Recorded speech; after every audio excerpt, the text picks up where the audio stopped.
Nah, kalau kita berbicara, ah buat apa sih umur panjang tapi nanti malah jadi problem lagi gitu. Saya juga capek gitu ya.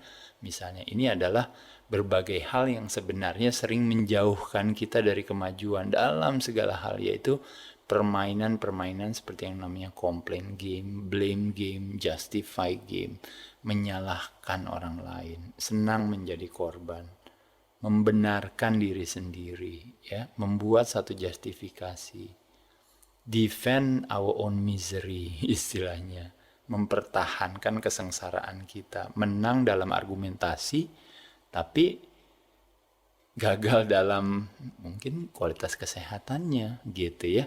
Jadi saya rasa kita nggak mau seperti itu. Jadi apa yang bisa dilakukan oleh masyarakat di Indonesia untuk supaya usia harapan hidupnya lebih baik, kualitas diri kita adalah seberapa besar kebermanfaatan kita pada orang lain.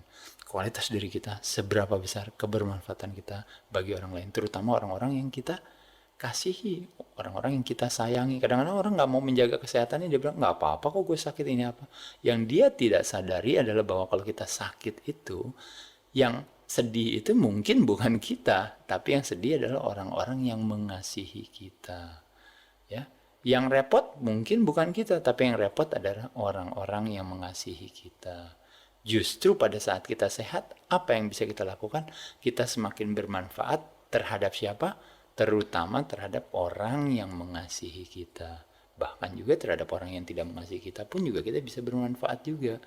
Jadi sekali lagi Fitness Mania, para pendengar sekalian, teman-teman sekalian, justru kalau kita bisa diberikan satu kesempatan untuk punya umur yang lebih panjang dengan kualitas kesehatan yang lebih baik, maka kita bisa memberikan banyak sekali ya. Karena kembali lagi rahasia daripada hidup sendiri adalah memberi, ya, bukan akumulasi dari untuk menarik atau mengambil atau menerima ya, tapi kebalikannya justru memberi. Jadi sebenarnya tanpa pola hidup yang sehat, ibarat mungkin ada istilah yang mengatakan gini, sehat memang bukan yang utama, tapi tanpa sehat yang utama tidak bisa didapatkan. Jadi sekali lagi, itu yang harus kita lakukan. Coba aja bayangkan di Indonesia, 2 dari 3 pria merokok. Lebih dari 100 juta penduduk Indonesia merokok.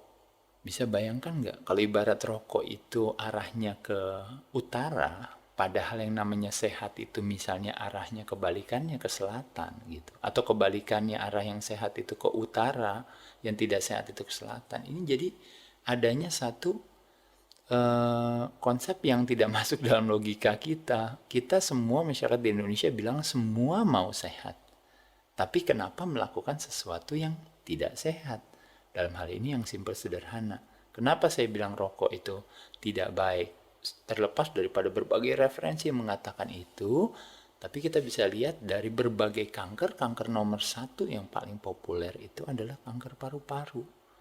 Di Indonesia yang meninggal gara-gara kanker paru-paru sebenarnya banyak sekali, yang mengakuinya saja tidak ada. Apalagi mengakui bilang meninggal gara-gara rokok. Tidak ada yang mau mengakui hal tersebut. Kita bisa lihat berbagai data statistik tentang rokok.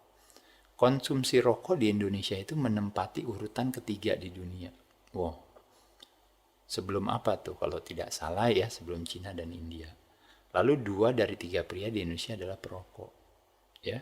Selain itu 84% perokok di dunia itu kebanyakan datang dari negara-negara berkembang. Nah, di sini kita bisa melihat 84% dari negara-negara berkembang. Artinya apa di sini? Artinya di sini kita bisa lihat bahwa kebanyakan orang merokok adalah biasanya berasal dari negara yang tingkat kecerdasan akan kebugarannya yang belum tinggi, ya. Termasuk salah satunya adalah di Indonesia.